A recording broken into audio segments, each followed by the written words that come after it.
नमस्कार मित्रों, विवाह संस्कार में पंडित जी ने वर वधू से 7 फेरों के बाद लगवाया जीएसटी के नाम पर 8वां फेरा। जी हाँ, 8वां फेरा। जानिए फिर क्या हुआ। यदि आप इस चैनल पर नए हैं तो इस चैनल को सब्सक्राइब करने की कृपा करें ताकि हमारी और आपकी आगामी मुलाकातें पक्की हो सकें। इस हास्य वीडियो को अंत तक देखिए और आनंद प्राप्त कीजिए। विवाह संस्कार में पंडित जी ने वर वधू से 7 फेरों के बाद जीएसटी के नाम पर लगवाया 8वां फेरा। जी हाँ, 8वां फेरा। आप सभी जानते हैं विवाह संस्कार में 7 फेरे लगते हैं और वर वधू 7 जन्म के लिए एक हो जाते हैं। आज हम आपको नए जमाने की शादी में लिए चलते हैं। आजकल के ज़माने में शादी विवाह पार्टी अक्सर विवाह मंडप में होती हैं। विवाह मंडप में शादियां पिक्चर हॉल में लगी फिल्मों की तरह होती हैं। एक शो दिन में, दूसरा शो रात को। सभी कुछ बड़ी जल्दी जल्दी होता है। एक शादी पूर्ण, दूसरी शादी शुरू। पता चला बंदा लेट हो गया और दूसरी शादी में लिफाफा दे आया। मंडप के कर्मचारियों को भी कपड़े बदलने तक की फुर्सत नहीं मिलती। शादी समारोह नाच गाने से शुरू होकर खाने पीने तक पहुंचता है। नाच गाने में आजकल स्टेज पर अच्छा खासा प्रोग्राम होता है। शादी में स्टेज पर एक सज्जन ने माइक हाथ में लेकर कहा, देवियों और सज्जनों, आप सभी का विवाह समारोह में स्वागत है। हमारी विशाल मंडपन की सेवाएं सब आपके लिए हैं और आज हम विवाह मंडप में वर वधू से एक सवाल पूछना चाहते हैं। वर वधू से हमारा सवाल है, क्या आपने कभी किसी किचन में एसी लगा देखा है?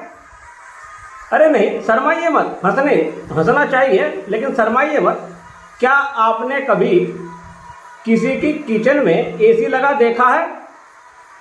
चलिए देवी और सज्जनों, हम आपसे जानना चाहते हैं, क्या आपने कभी किसी के यहाँ किसी की किचन में एसी लगा देखा है?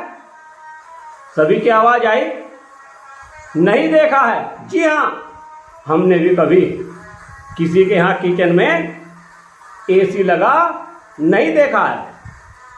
आइए हम आपको बताते हैं, अच्छे से अच्छे महंगे से महंगी मॉड्यूलर किचन में भी एसी क्यों नहीं लगाया जाता। क्योंकि जिनकी बीवी खाना बनाती है वो अनावश्यक रूप से एसी पर खर्चा नहीं कर सकते, और जो अनावश्यक रूप से एसी पर खर्चा कर सकते हैं उनकी बीवी खाना नहीं बनाती है। अब चलिए, शादी का प्रोग्राम फेरों तक पहुंच गया और लगभग सभी रिश्तेदार फेरों तक चले जाते हैं। केवल और केवल मजबूरी वाले रिश्तेदार ही फेरों पर बैठे होते हैं। मामा, चाचा, ताऊ, फूफा, कोई बुढ़ा दादा दादी।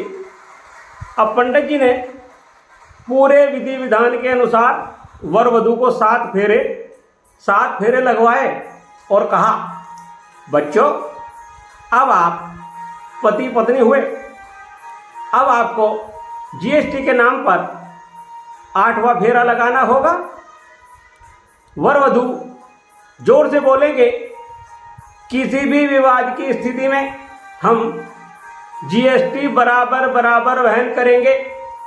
इस पर वर बुरी तरह बिगड़ गया और बोला, पंडित जी महाराज, जीएसटी मेरी तो कतई ना होवे। मामला बिगड़ता देख हमने पंडित जी से पूछा, पंडित जी महाराज, यो जीएसटी का क्या मामला है? हमने तो कभी फेरों में जीएसटी ना सुना है। फिर पंडित जी ने कहा, वर वधू में जीएसटी का मतलब है गलती सिर्फ तुम्हारी, अर्थात जीएसटी गलती सिर्फ तुम्हारी।